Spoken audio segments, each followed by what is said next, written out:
Gas সংকটে প্রায় সারা বছর বন্ধ থাকছে ব্রাহ্মণবাড়িয়ার আশুগঞ্জ সার কারখানা।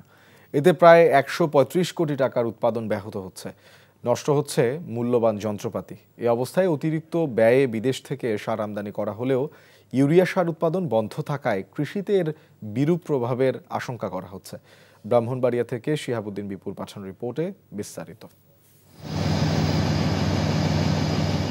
মুখ থুবড়ে পড়ে আছে একসময়ের লাভজনক রাষ্ট্রায়ত্ত কারখানা, কোটি টাকার যন্ত্রপাতি।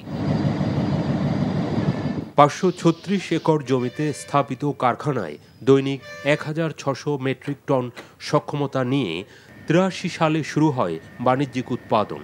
প্রতি বছর গড়ে উৎপাদন হতো প্রায় ৪.৫ লাখ মেট্রিক টন ইউরিয়া সার।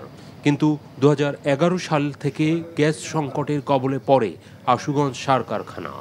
২০২৩-২৪ অর্থবছরে চালু ছিল মাত্র ৪১ দিন। চলতি বছর মার্চ থেকে বন্ধ রয়েছে কারখানা। বেতন, চাকুরি ও ভবিষ্যৎ নিয়ে অনিশ্চয়তায় শ্রমিক কর্মচারীরা। গ্যাসের অভাবে এই হাজার হাজার কোটি টাকার যন্ত্রপাতিগুলো নষ্ট হয়ে যাচ্ছে।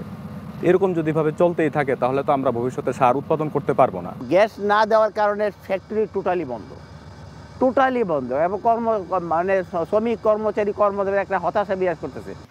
উৎপাদন বন্ধ থাকায় প্রায় ৪ লাখ মেট্রিক টন ইউরিয়া সার আমদানি করে সরকার।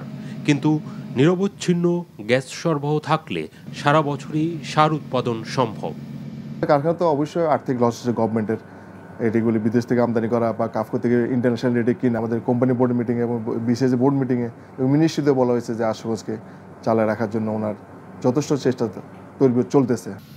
গ্যাস সরবরাহের ব্যাপারে পেট্রোবাংলার সঙ্গে যোগাযোগ করা হচ্ছে বলে জানান জেলা প্রশাসক।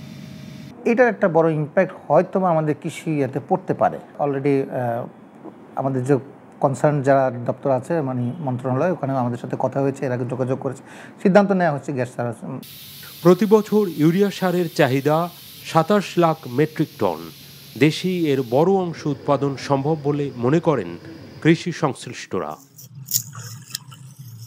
NTV news desk.